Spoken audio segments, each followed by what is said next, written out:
अध्यक्ष महोदय, उसमें हमने साफ साफ कहा था कि जो गरीब वर्ग है, जिसकी गरीबी के बारे में सभी जानते हैं, उसको देश की आमदनी का जो औसत है वह अवश्य ही मिल जाएगा और इस दिशा में हमारा प्रयत्न जारी रहे। हमारा जो बजट है उसको जब तक अपनी आर्थिक व्यवस्था या अपने विचारों के अनुसार नहीं आंकेंगे तब तक उस ध्येय की पूर्ति नहीं हो सकती। यदि इस दृष्टि से अपने बजट को देखते हैं तो हम इसे ना अधिक और ना कम नंबर दे सकते हैं। मेरी प्रार्थना यह है कि सरकार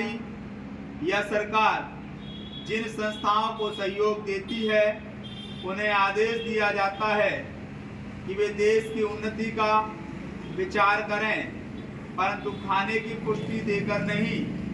यह कार्य शीघ्र से शीघ्र होना चाहिए। इसका कारण यह है कि उच्च श्रेणी आम जनता का आदर्श होती है और जो कुछ उच्च श्रेणी के लोग करते हैं उसकी नकल कनिष्ठ श्रेणी के लोग करते हैं। इसलिए यह काम पहले उच्च श्रेणी पर हो जाए तो आम जनता पर उसका प्रभाव अवश्य गहरा पड़ेगा। सप्ताह में 2 बार भोजन छोड़ने का जो मेरा सुझाव है, इससे न केवल अनाज वरन ईंधन, तेल, कोयला आदि सब की बचत होगी। भोजन छोड़ने के अलावा अन्न बचाने का और भी एक तरीका है, वह भी सामाजिक श्रेणी पर किया जा सकता है। जानते हैं कि इस देश में 10% अन्न कौन खराब करता है? कीड़े, पंछी, बंदर और बोरियां ठीक ना होने से अनाज गिर जाता है और मिट्टी में मिल जाता है। यह विचारणीय है।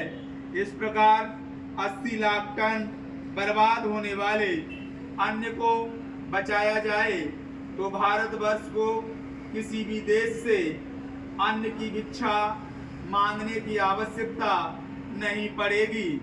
श्रीमान, यह अपराध कबूतरों, बंदरों, कीड़ों आदि का नहीं है, यह अवश्य ही हमारा अपराध है। आज तक विदेशों से हमको अनाज मिलता रहा है, इसलिए हम लापरवाह थे, इसीलिए अनाज का विनाश होता रहा। परंतु अकाल पड़ेगा जैसा कि इस वर्ष पड़ा है, तभी हम जागें तो यह ठीक नहीं है।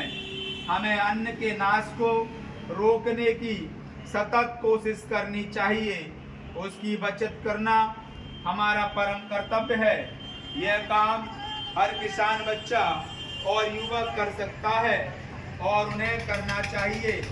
अन्न बचाने की समस्या केवल कानून के जरिए हल नहीं होगी। यह बात भी सामाजिक चेतना पर निर्भर है।